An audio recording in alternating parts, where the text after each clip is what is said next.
berarti dia mengatasi rumah kita ketika kita memuji di sana. Roh Kudus, datanglah, jamah dan lawatlah setiap rumah dengan kasih, landa dengan kuasa-Mu. Urapan-Mu tiba. Sampaikan sabda-Mu Tuhan Yesus sehingga hamba-Mu memberi pengertian. Lewat urapan-Mu Tuhan Yesus memberi pemahaman baru. Bagaimana punya ekspektasi pada hadirat Allah di mana kami tinggal. Tuhan berkati setiap keluarga saat teduh bersama. Sembunyikan hamba-Mu sekali lagi di balik salib-Mu. Dalam nama Yesus. Haleluya. Amin. Saya bisa merasakan hadirat Tuhan ya. Bukan karena saya bergantung perasaan. Tapi I can really feel His presence. Here and there. Di sini dan di sana. Allah sungguh-sungguh hadir. Saya ingin mengajarkan satu pesan. Membawa sebuah pesan yang sangat penting. Jangan sampai rumah kita itu buka pintu kepada yang salah. Karena banyak sekali masalah itu bukan kita undang, tapi kebobolan. Sehingga kita nggak tahu dia ada di sana. Buka pintu itu sama Roh Kudus. Jangan sama roh najis, jangan sama roh jahat. Tapi siapa sih mau mengundang roh jahat kalau kita anak Tuhan, anak terang? Tapi setan itu kan maling. Dia masuk lewat jendela. Karena itu hati-hati. Jangan sampai kita secara sengaja berbuat dosa atau meskipun secara nggak sengaja, tapi kalau kita itu peka sama Tuhan, Tuhan pasti beritahu apa yang salah.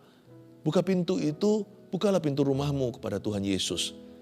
Kepada Tuhan Yesus saja, kepada kebenaran. Saya ajak kita untuk melihat rumah seseorang di perjanjian lama yang sangat diberkati 3 bulan. Paling tidak 3 bulan itu visible, sangat nyata berkat Allah, namanya Obed Edom. 1 Tawarik pasal 13 dengan judul ini ya, tema khotbah hari ini, pesan yang saya bawa, memenuhi rumahku dengan hadirat Tuhan. Saya ulangi, memenuhi rumahku. Yes, rumah Anda dan rumahku, rumah saya. Memenuhi rumah kita dengan hadirat Tuhan. 1 Tawarik 13 ayat 12 sampai 14, saya baca dulu. Tabut dipindahkan dari Kiryat Yearim ini. Pada waktu itu Daud menjadi takut kepada Allah. Lalu katanya, bagaimanakah aku dapat membawa tabut Allah itu ke tempatku? Sebab itu Daud tidak mau memindahkan tabut itu ke tempatnya, ke kota Daud. Tetapi Daud menyimpang dan membawanya ke rumah Obed Edom. Orang Gad itu, 3 bulan lamanya tabut Allah itu tinggal pada keluarga Obed Edom di rumahnya. Dan Tuhan memberkati keluarga Obed Edom dan segala yang dipunyainya. Obed Edom ini panjang cerita, dia salah satu tim puji-pujian Daud. Staf lah pegawainya. Daud ini takut, ayat 12 dikatakan, Daud menjadi takut pada Allah, lalu dia nggak mau bawa tabut itu ke tempatnya. Ada sebuah insiden sebelumnya, begitu sucinya tabut itu dibawa dengan cara sembarangan, ya tidak sesuai dengan yang Tuhan perintahkan dan semua hukum Tuhan lewat Musa. Lalu habis itu ada satu orang pria namanya Uzzah, waktu tabut itu oleng, dibawa hewan soalnya. Bukan dibawa Lewi, dipegang sama Uzzah, disambar Tuhan dan mati. Daud ketakutan. Takut akan Allah ini bukan yang bagus. Ini ketakutan. Dia salah paham. Dia salah paham. Waduh, banyak kita juga merasa sama kan. Kalau saya di rumah, saya menyembah, ada aja intimidasi dari setan. Nanti dimarah sama papa.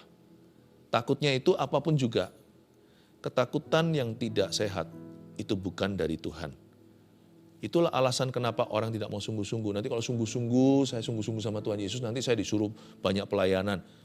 Ada aja salah paham. Daud salah paham sama Allah, dia menolak bait Allah. Menolak tabut Allah. Siapa yang rugi? Ya dia sendiri. Karena di mana ada Tuhan, tempat itu menjadi tempat berkat. Tapi Daud tidak mau memindahkan tabut itu ke tempatnya, ayat 13. Ke kota Daud, tapi Daud menyimpang dan membawanya ke rumah Obed Edom, orang Gad itu. Wah, dia betul-betul kejatuhan bintang kejora. Rumah Obed Edom itu jadi tempat persinggahan tabut perjanjian. Dititip dulu di situ. Malah dia diberkati luar biasa. Bayangin Tuhan gak usah diundang. Jikalau pintu terbuka gak sengaja aja sama Tuhan Yesus, tempat itu diberkati. Apalagi kalau kita mengundangnya secara sengaja dan secara haus pula. 3 bulan lamanya tabut Allah itu tinggal pada keluarga Obed Edom di rumahnya. Nanti saya akan jelaskan isi tabut itu apa. Isi tabut itu ada simbol-simbolnya, ada 3. Nanti saya jelaskan kepada Anda. Dari situ ada makna signifikan rohaninya. Apa aja yang kita bisa simpan di rumah yang mendatangkan berkat Allah.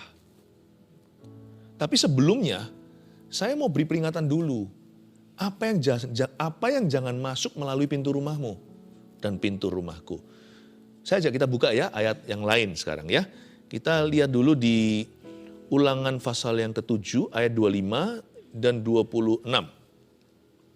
Tetap judulnya memenuhi rumahku dengan hadirat Tuhan. Sekarang pastikan bahwa rumah kita tidak kemasukan hadirat setan. Karena itu ini peringatan. Jangan buka pintu pada apa? Patung-patung Allah mereka haruslah kamu bakar habis. Perak dan emas yang ada pada mereka janganlah kau ingini. Dan kau ambil bagi dirimu sendiri, supaya jangan engkau terjerat karenanya. Sebab hal itu adalah kekejian bagi Tuhan Allahmu. Berhala bukan hanya patung-patung. Ada segala sesuatu yang kita perlakukan sebagai Tuhan atau yang menggantikan tempat Allah dalam hidup kita, itulah berhala. Tapi ada berhala-berhala yang vulgar juga. Kalau Anda adalah kepala keluarga, Anda decision maker, Anda yang berwenang, pastikan family Anda jangan setengah-setengah sama Tuhan. Kecuali kalau misalkan Anda anak, orang tua belum percaya Tuhan, ya nggak bisa semerta-merta Anda singkirkan barang-barang papa mama. Karena itu bukan rumah Anda menumpang di sana sampai Anda dewasa. Tapi kalau Anda kepala keluarga, no excuse, tidak ada alasan. Jangan buka pintu sama setan. Jangan buka celah. Tapi berhala di sini juga bukan hanya patung-patung Allah mereka yang haruslah kamu bakar habis, ayat 25, tapi perak dan emas yang ada pada mereka jangan kau ingini. Ini yang saya sebut dengan illegal income. Orang-orang yang mendapatkan keuntungan atau laba dari bisnis judi contohnya. Judi apapun. Baik itu kalau di Indonesia nggak ada ya, kalau mungkin di negara-negara yang sekuler gitu mungkin ada seperti kasino atau judi online. Anda bawa masuk ke situ, itu semua uang yang didapatkan, itu ada sayapnya.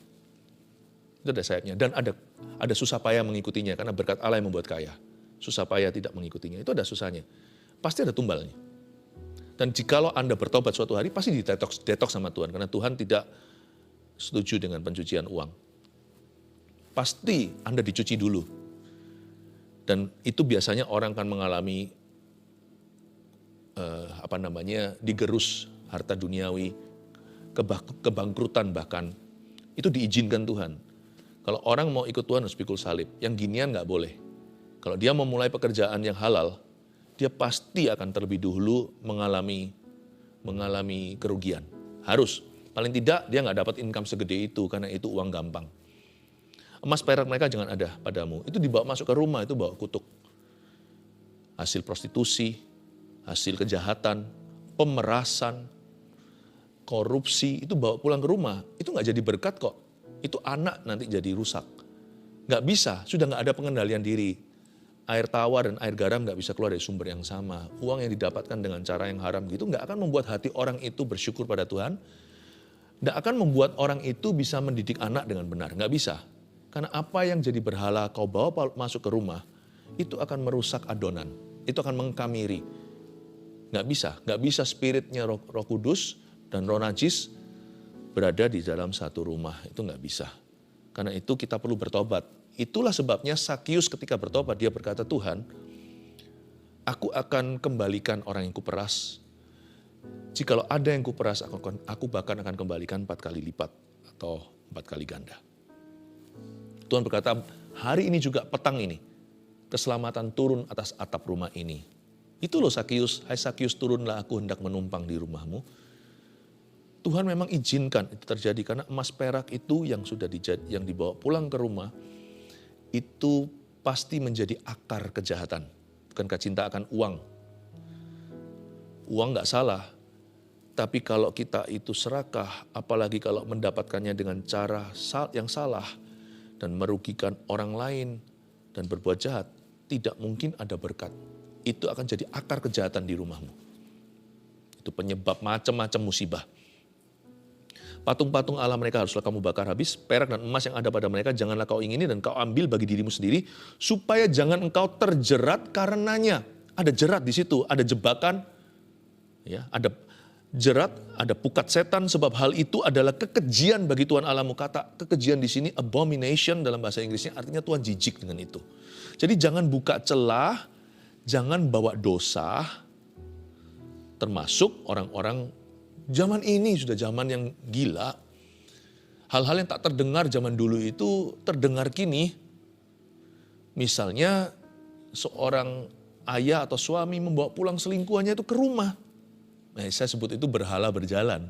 Sama saja, sekalipun bukan patung, lebih ngeri lagi kalau itu manusia dalam hubungan yang salah. Supaya jangan kau terjerat karenanya, sebab hal itu adalah kekejian bagi Tuhan. Dan janganlah engkau membawa sesuatu kekejian masuk ke dalam rumahmu.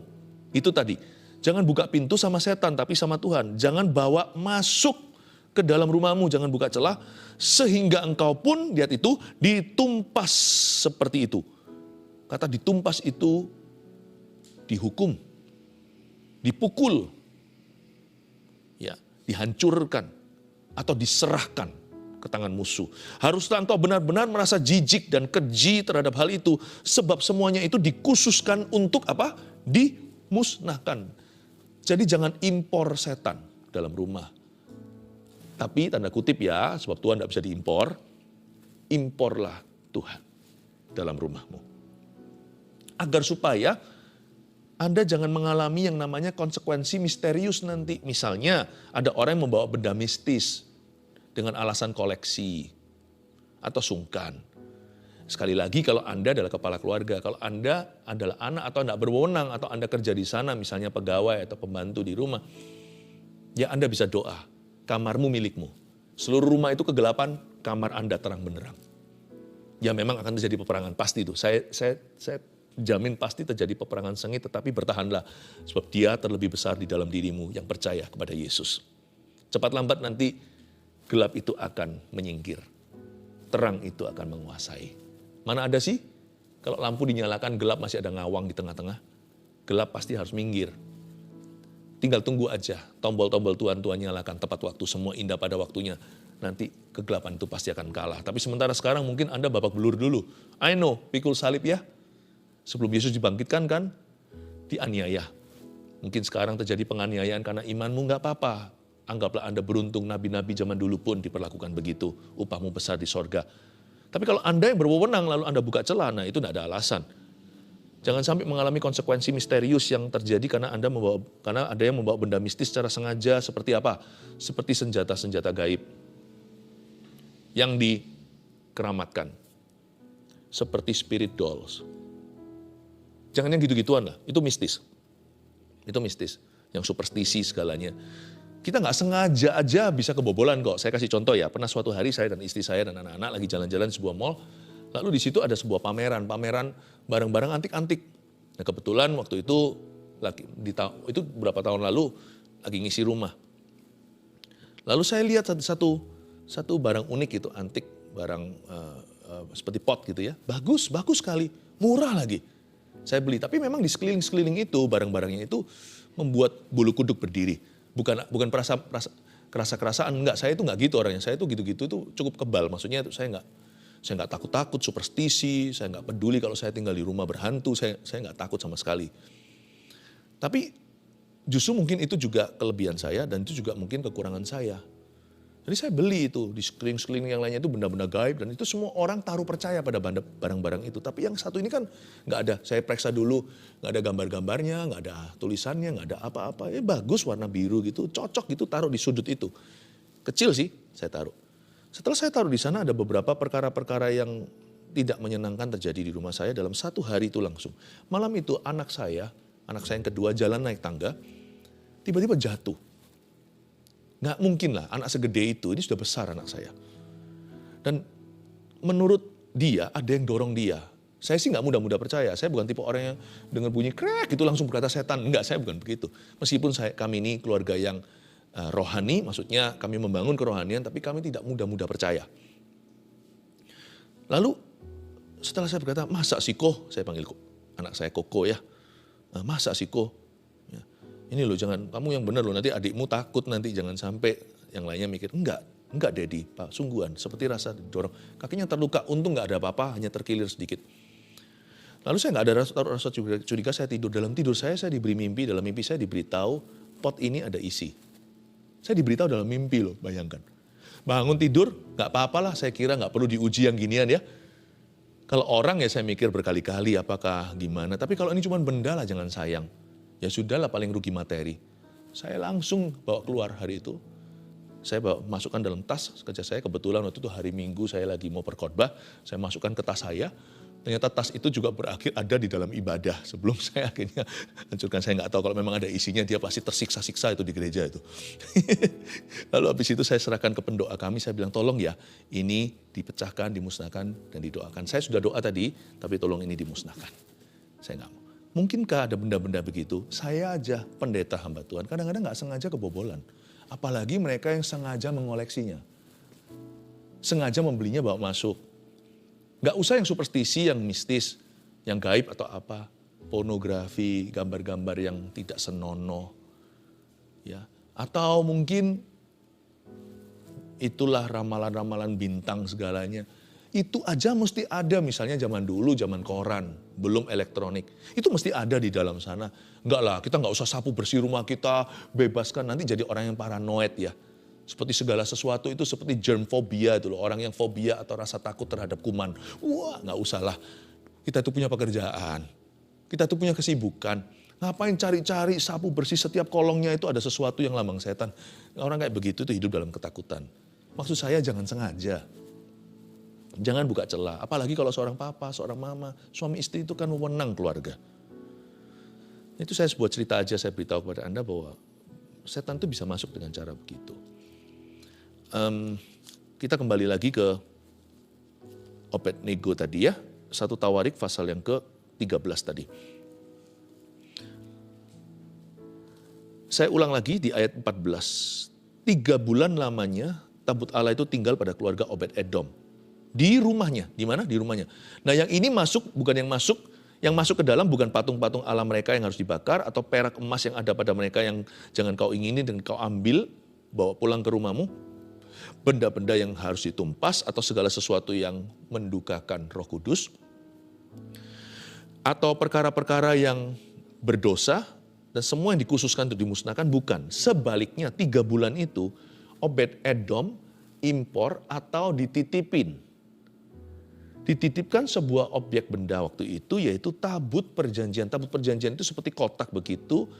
Kotak bukan kotak tapi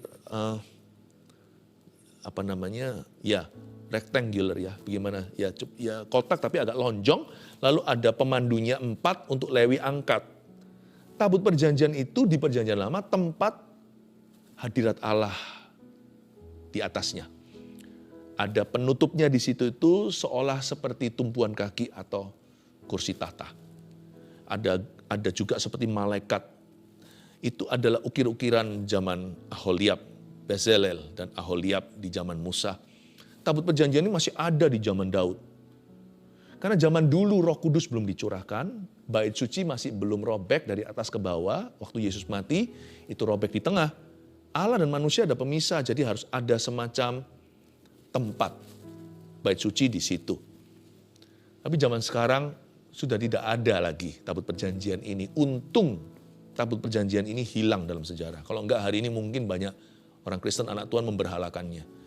Tapi intisari daripada tabut perjanjian itu bukan pada bendanya. Tidak mistis, tidak sama dengan benda-benda tersebut yang saya sebutkan tadi.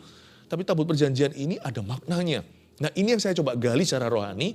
Apa yang boleh mengendap di rumah kita malah justru diundang di sana supaya menelurkan, menghasilkan perkenanan. 3 bulan lamanya tabut Allah itu tinggal pada keluarga Obed-Edom di rumahnya dan Tuhan memberkati keluarga Obed-Edom dan segala yang dipunyainya. Yang diberkati bukan hanya Obed-Edom atau anggota keluarganya dan juga pegawai-pegawainya yang ada mungkin di rumahnya. Tapi bahkan apa yang dipunyainya. Itu kalau ada hewan di rumah orang itu sudah sekarat, taruh di dia itu bisa hidup. Ikan atau bahkan binatang yang mandul atau mungkin ikannya sudah miring-miring jalannya ditaruh di kolamnya dia lalu malah beranak. Ini bukan sesuatu yang sifatnya gaib ajaib, bukan. Tapi perkenanan Tuhan yang dapat dilihat dengan mata. Bahkan apapun yang ada di rumah itu diberkati. Aneh ya. Apanya ya? Tabut perjanjian itu apa? Saya ajak kita lihat artikel-artikelnya ya. Atau di dalam itu elemennya apa aja. Sekarang buka dengan saya di Ibrani pasal yang ke-9 ayat yang ke-4.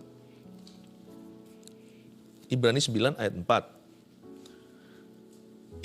Ini bicara tentang benda-benda di bait suci waktu itu. Di ayat 4 dikatakan begini, di situ terdapat mezbah pembakaran ukupan dari emas dan tabut perjanjian. Lupakan pembakaran ukup tadi, langsung aja ke tabut perjanjian yang seluruhnya disalut dengan emas. Di dalam tabut perjanjian itu tersimpan. Nah, garis bawahi dan diperhatikan. Buli-buli emas berisi mana? Nomor 1 itu. Lalu apalagi yang berikutnya apa? Tongkat Harun yang pernah bertunas. Itu nomor 2. Dan loh-loh batu yang bertuliskan perjanjian. Itu loh yang di Gunung Sinai sempat pecah. Lalu naik lagi, Tuhan tuliskan kembali. Tuhan ukir lagi 2 batu baru. Itu loh 10 perintah Allah. Yang dibawa turun gunung, lalu Musa melihat mereka sedang menyembah lembu emas. Lalu dia marah, dia pecahkan, wajahnya bercahaya. Lalu dia naik lagi, berapa puluh hari lagi berpuasa, lalu Tuhan tuliskan kembali. Ini 3 elemen atau tiga partikel di dalam tabut perjanjian itu yang mendatangkan berkat atas seluruh keluarga Obed-Edom. Coba saya bedah. Untung sekali lagi barang ini sudah hilang. Ada berapa barang-barang yang di perjanjian lama itu sudah lenyap. Saya percaya itu Tuhan izinkan. Urim Tumim contohnya salah satu di jubah imam, di breastplate atau di baju zirahnya di depannya itu loh, platnya. Itu untuk tanya Tuhan seperti dadu iya enggak. Karena zaman dulu kan lewat imam besar setahun sekali. Tapi zaman sekarang kan kita imam matrajani. Kita semua bisa mendengarkan firman Tuhan dan Alkitab di tangan. Lebih bagus lagi dari 10 perintah Allah, kita punya perintah Allah yang lengkap dan janji-janjinya. Ribuan janji lagi. Kita bahkan punya Injil, kitab Injil, penggenapan Taurat. Luar biasa. Jadi kita nggak perlu benda-benda itu lagi, barang-barang itu. Kalau sama Tuhan itu, ikut itu seminim mungkin barang jasmani. Barang jasmani yang saya miliki yang sangat membantu saya dalam iman itu adalah jelas-jelas buku ini. The Book atau Alkitab. Alkitab artinya the book. Buku itu. Atau sang buku itu. Ini pun tidak dikeramatkan. Buku ini kertas kulit lagi depannya ini. Ini benda mati. Isinya yang hidup sebab firman Allah itu hidup dan berkuasa seperti pedang bermata 2. Bisa membedakan sumsum dan sendi, bisa membedakan pikiran orang, bisa membedakan roh dan jiwa. Isinya. Jadi kalau saya lagi di dalam gelap misalnya, lalu saya takut gitu, saya nggak perlu bawa Alkitab seperti itu, seperti film-film itu Hollywood, itu semuanya rekayasa. Wah ada Dracula pakai Alkitab, dia ketakutan. Enggak, yang setan takut itu bukan Alkitabnya. Tapi orang yang hidup dalam firman, iman yang mengalahkan dunia. Benda itu sedikit mungkin lah. Saya kalau mendoakan orang pakai olesin minyak itu juga karena menggenapi surat Yakobus, itu pun saya lakukan pada jemaat saya di dalam Tuhan, jemaat yang Tuhan percayakan. Karena ada tulisan begini, barang siapa datang yang sakit, cari penatua. Penatua di situ bukan majelis, maksudnya penatua di situ adalah gembala sidangnya. Oleskan minyak, doakan. Minyak itu untuk mengingatkan bahwa kita harus rajin-rajin berdoa bagi yang sakit. Kalau minyaknya agak kurang-kurang itu berarti kita mulai malas. Itu pun saya jarang-jarang, kalau pakai medium-medium tertentu nggak perlu. Bahkan secara fisik pun, kalau bisa ya sudah maksimal cuma tumpang tangan. Bayang-bayang itu kan nggak disengaja sama Petrus, itu sapu tangan. Itu kan semuanya kejadian, itu bukan sesuatu. Kalau Petrus sampai kapanpun, Paulus juga sama. Kobarkan karunia lewat penumpangan tanganku. Petrus juga bilang begitu kan.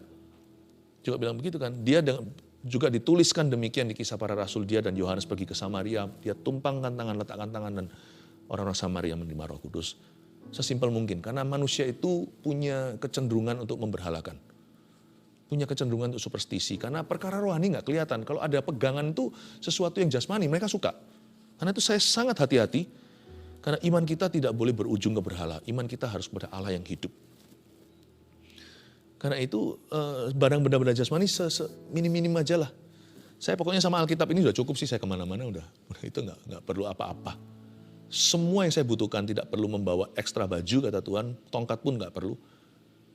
Kau bawa penyertaanku lebih dari cukup. Sebab pekerja patut mendapat upahnya. Udah itu aja. Saya rasa kita sebagai anak Tuhan, orang Kristen harus seminim mungkin medium atau perantaraan. Kita punya pengantara yang sudah sempurna namanya Yesus.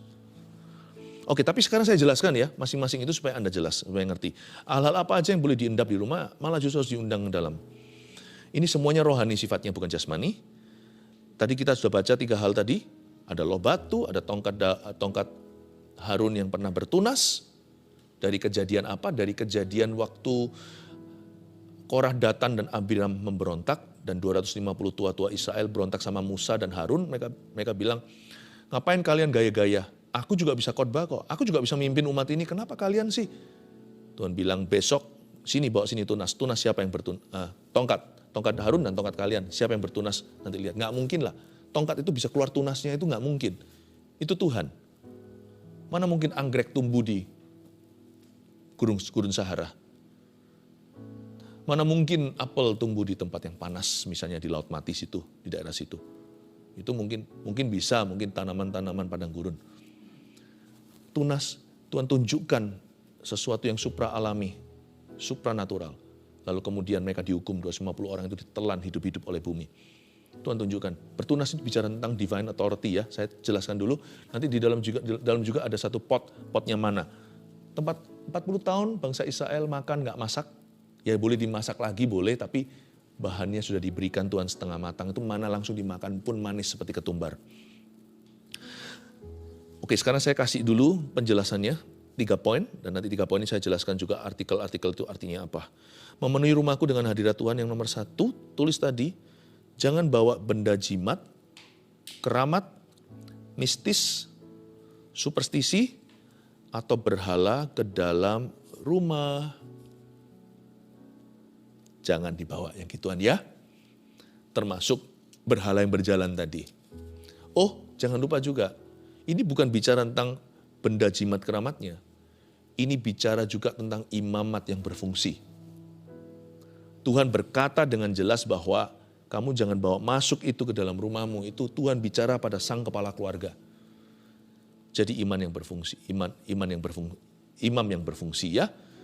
Kita itu penjaga rumah kita. Sekalipun kita bukan yang berwenang pun, kalau kita junior di rumah, kita pun bisa turut berjaga-jaga lewat doa kita. Ingat tadi, kamarmu adalah milikmu. Kita bisa di situ berdoa. Jikalau orang dunia bertapa di gua, kita bisa berdoa di kamar doa, yaitu kamar tidur kita. Kita bisa minta anugerah dan kasih karunia Allah. Jangan bawa benda jimat, keramat, mistis, superstisi, atau berhala ke dalam rumah. Melainkan bawalah dan undanglah hadirat Allah. 2, isi rumah dengan, ini dia. Tulis dulu ya, logos, atau firman tertulis, Alkitab ini, rema, firman yang dibaca, dikhotbahkan, yang terus terngiang-ngiang di dalam jiwa, dan kepemimpinan yang takut akan Tuhan. Nomor 2 saya jelaskan sedikit. Isi rumah dengan logos. Yang namanya 2 loh batu itu logos. Memang diwakili seluruh Taurat itu sama 10 perintah Allah di dalam tabut perjanjian. Logos itu yang tertulis. Rumah itu mesti ada Alkitab lah. Untuk Anda satu, keluarga kalau belum percaya pun taruh di sana, siapa tahu suatu hari mereka mau baca. Bukan untuk menyucikan rumah taruh Alkitab, bukan. Alkitab ini bukan benda keramat, tapi itu dibaca, untuk direnungkan. Rumah itu bukan perabotan nomor 1. Rumah itu harus diisi sama firman Allah. Logos taruh di sana, 2 loh batu tadi. Mana melambangkan rema, makanan yang turun hari per hari, kalau weekend, kalau akhir pekan, dikasih Tuhan, langsung 2 hari. Kalau mereka serakah, tiap hari ngambil lebih, besok udah busuk keluar cacing-cacingnya dan ulat-ulat. Kecuali kalau Sabat, karena mereka tidak keluar untuk mengambil embun pagi. Rema itu dikasih Tuhan itu tepat, every day. Lewat juga saat teduh bersama. Alangkah baiknya TV dipakai untuk saat teduh bersama keluarga, termasuk lewat acara kesayangan kita. Hari Minggunya, hari Minggu, kita dapat rema dari gereja langsung 2, double porsi. Pada waktu Sabat itu Sabtu Minggu nggak masalah, bukan harinya. Tapi masalah waktu yang dikhususkan untuk beribadah, kita terima, kita bawa pulang. Jadi kita mendapatkan porsi ganda. Rema itu bicara, mana itu bicara tentang rema. Ketika kita itu menerima sesuatu yang turun, bukan sesuatu yang kita rencanakan, sesuatu yang diwahyukan, sesuatu yang dicerahi oleh Tuhan.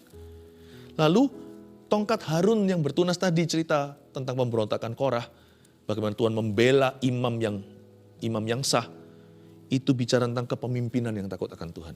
Rumah itu bahagia, paling bahagia ya, paling happy ya, kalau papanya, figur laki-lakinya takut akan Tuhan.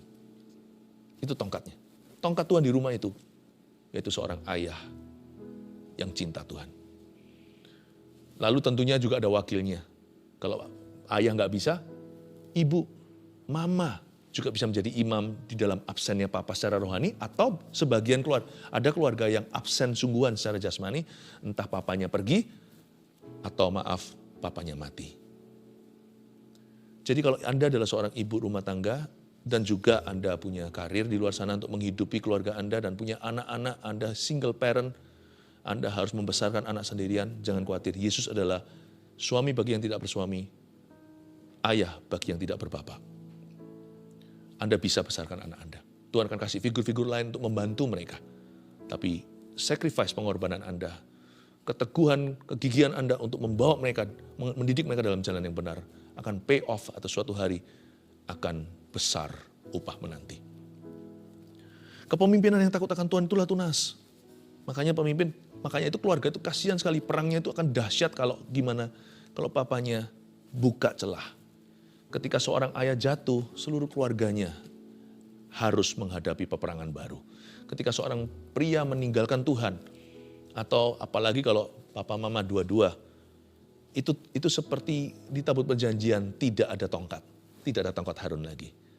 Jangan sampai nanti diganti dengan gada. Makanya yang jadi ayah harus punya kekuatan iman lebih. Aku tidak boleh jatuh bukan hanya karena Tuhan demi namanya, tapi juga karena putra-putriku, karena anak-anakku, karena rumah tanggaku, karena istriku. Demikian pula seorang ibu. Ya, isi rumah dengan logos, rema dan kepemimpinan yang takut akan Tuhan. Ketiga, inilah janji Tuhan. Seperti di ayat 14 kita baca, Tuhan memberkati keluarga Obed-Edom dan segala yang dipunyainya. Rumah yang penuh dengan hadirat Tuhan. Ada berkat-berkat Tuhan secara nyata. Ini saya nggak perlu jelaskan. Ini tinggal Anda alami. Akan ada berkat-berkat Tuhan secara nyata. 3 poin ini, catat baik-baik. Taruh di dalam hati. Undang Tuhan masuk rumahmu. Buka pintu kepada Tuhan. Jangan kepada setan. Tuhan hadir di bait kudusnya. Mari kita buka hati kita sekali lagi. Undang Dia.